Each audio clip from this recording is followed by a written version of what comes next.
Olá, meu nome é professor Maurício, eu sou professor do cursinho Enfio e nós estamos aqui para tratar de um tema que é bem importante para você vestibulando, que é a língua portuguesa. Mas neste caso aqui, neste nosso pequeno encontro, especificamente a língua portuguesa para o Enem, certo? A prova do Enem, quando ela cobra a língua portuguesa, ela o faz por meio de 9 competências. Ou seja, todas as questões que você vai encontrar no dia da prova diz respeito a alguma dessas competências, que no total são 9, certo? E se nós pudermos aqui destacar o ponto mais importante dessas competências, nós vamos nos deparar com essa palavrinha aqui, ó, texto.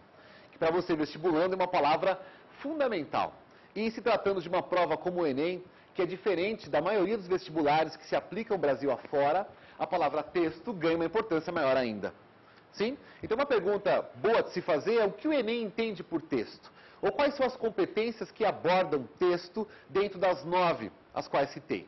Então eu vou dizer para você, a competência, por exemplo, número 6. A competência número 6, ela aborda especificamente o texto a partir da seguinte compreensão. O Enem compreende texto, primeiro, como organização.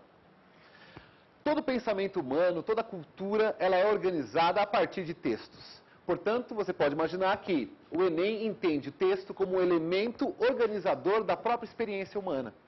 E isso vai ser avaliado na prova, a sua capacidade de compreender a organização de cada texto apresentado. Compreender a organização em que sentido? Em 2. Primeiro, a organização do texto enquanto estrutura. Nós podemos dizer que é a organização micro, ou seja, como o texto se constrói em si mesmo. Nesse aspecto, o Enem avalia a sua capacidade de compreender que cada estrutura que compõe o texto, ela contribui para a sua progressão temática. Portanto, um texto se constrói como conteúdo amplo, um texto se constrói como tema a partir da coesão de suas partes. Portanto, a progressão temática é o ponto fundamental na medida em que cada parte do texto vai construir o conteúdo. Você é capaz de compreender a importância das partes para o todo, é isso que é avaliado nesse aspecto. Portanto, a própria expressão do objetivo do autor, do tema do texto, se constrói a partir de suas pequenas estruturas. Então esse é o primeiro aspecto, o aspecto da estrutura e da organização em si mesmo. Agora, o outro aspecto também, e a prova vai falar demais disso, que é o aspecto mais geral, que nós podemos dizer que é o aspecto macro.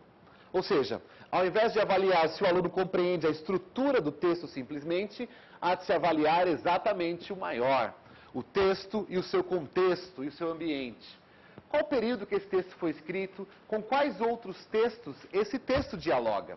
Você sabe, não é? Todo texto constrói um diálogo com o seu contexto, com o seu ambiente e com outros textos também. Essa palavra também é mágica para o Enem, ó, intertextualidade. Qual período literário que esse texto foi escrito, qual século, por quem foi escrito, tudo isso contribui para a construção dessa organização, que nós podemos chamar de forma geral de organização contextual. E tudo isso sempre exibe a ideologia do autor por trás das palavras e do tema apresentado pelo texto em questão. Portanto, desde já se prepare para exibir essas duas competências ou habilidades na prova. Compreender texto por esses dois aspectos. O aspecto micro de sua estrutura e as partes que compõem o todo, e o aspecto macro do ambiente e do contexto em que esse texto se insere.